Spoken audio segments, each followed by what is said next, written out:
Me ma bi biara akwa babimba Odeneho TV so say na any day kan ohwe ma mesre so be like no subscribe no share say afoforo so we be ahwe nsɛm bi akɔso a wɔyɛ parliament a ɛwɔ sɛ yɛde brɛ yɛ tiefo na ne nan sɛ ɛyɛ era atofo since apie mu wɔ parliament a ɔkɔdi dwuma na ɛyɛ era Afenyo Markins nso ɛwɔ hɔnom a ɔno nso edi ne dwuma na ɛyɛ ade a ɛyɛ atofo sin akyerɛ ɔmo sɛ ɔno no ɔyɛ ɛyɛ NDP minority leader na nya ade a ɔbɛpene ama ɛyɛ NDC majority no atwi afa ɔmo so na abusua wakyerɛ ɔmo beebi a ɛyɛ mmara no ɛda na ɔde nsɛm pii nso atu dwa a na nka yɛ ato Afenyo Markins so ɛpɛ sɛ ɔkasa nso nya ade a ɛyɛ Mr Speaker ɛma no kwan ɛma ne kasa na abusua ɔmo de nsɛm pii atu dwa ntumi nsɛ ɔmo ne yɛnkɔ tie nsɛm a ɔmo de tu ɛda no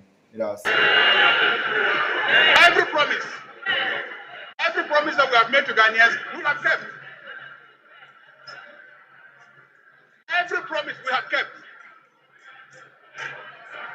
We said we would appoint not more than 60 ministers. We have done so. We said we would do that. We said we are going to abolish taxes. We have abolished the taxes.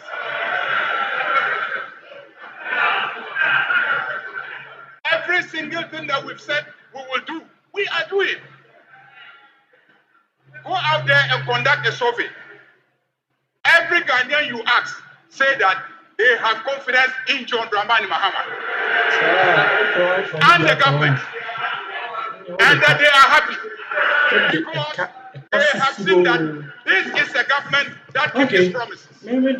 So you cannot stand here and just throw your fingers and then point at us and say we don't keep our promises. The budget has just been brought. We have not yet even considered it.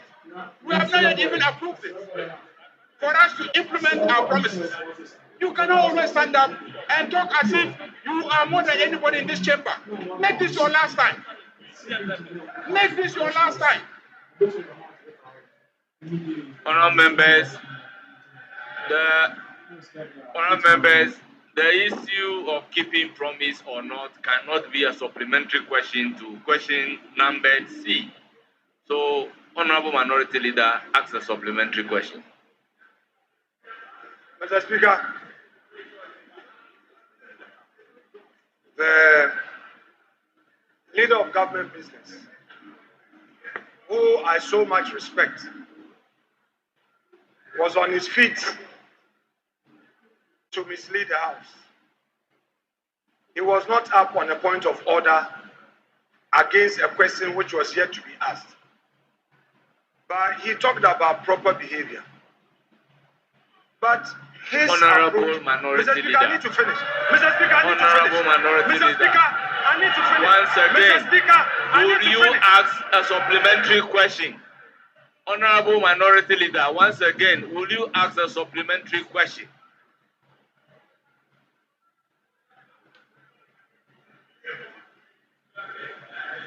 Mr. Speaker, I am asking my supplementary question. However, I need your lead to respond to certain matters that have gone into the record of this House, which matters were raised by the majority leader. And it is my right, far right, to respond to these. Because he introduced them. Mr. Speaker, if the majority leader talks about improper behavior, I dare say that his is worse. Because he's saying that his government has kept all promises. Even appointing ministers, you gave a promise last week. The 4 that are remaining, you are refusing to. You can't. Which promise have you kept? Which promise have you kept? You said 30% of women. Have you complied with affirmative action law? You come here and then you say you kept your promise. Which promise have you kept? Then you say improper behavior. Yours is worse. Women in banking, only 51 million. Agriculture, the farmers, the poor farmers in the north, the poor farmers in the south. What promises didn't you give? Today, you only allocate a battery sum for the agro sector.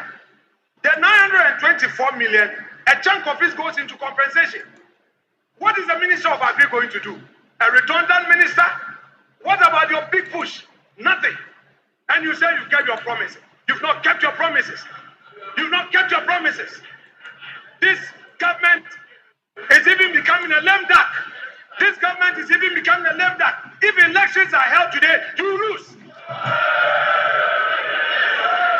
Honorable members, If elections are held today, you will become the minority. If elections are held today, you will be the minority. Your majority will go down to less than 100.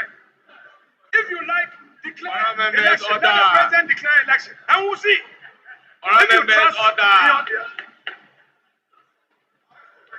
But I think I'm going to ask my Honorable question. Minority Leader. Can the Minister of Finance assure this House that true to his commitment in his own budget, he is going to comply with this funding gap? We want assurances because health matters. We are not supposed to joke with them. Is he going to assure this House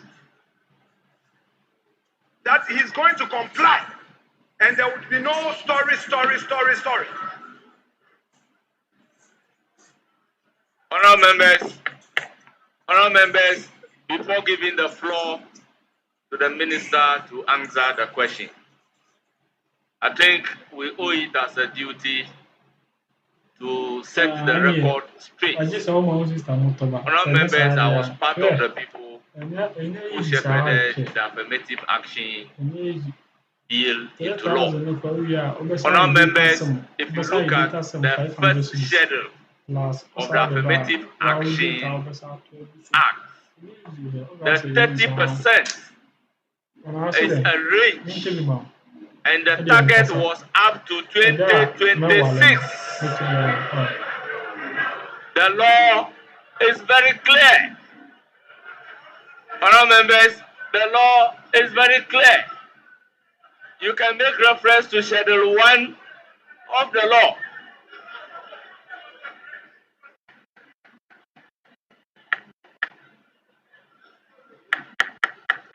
Honorable members, so the information is there very clear in Schedule 1 of the law, based on Section 69. Honorable Finance Minister, you have the floor. You have the floor.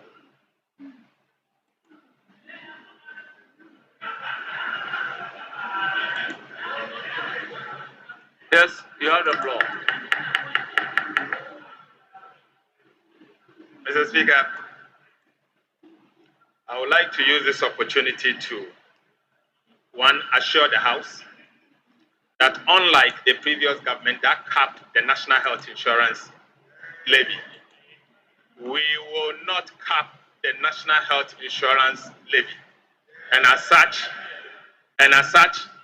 the National Health Insurance Authority will have enough resources to intervene and be able to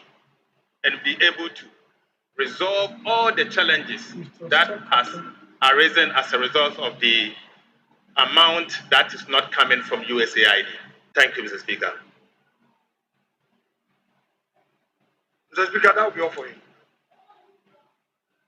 Thank you very much. We move to question number D, standing in the name of Honorable Mavis in Council.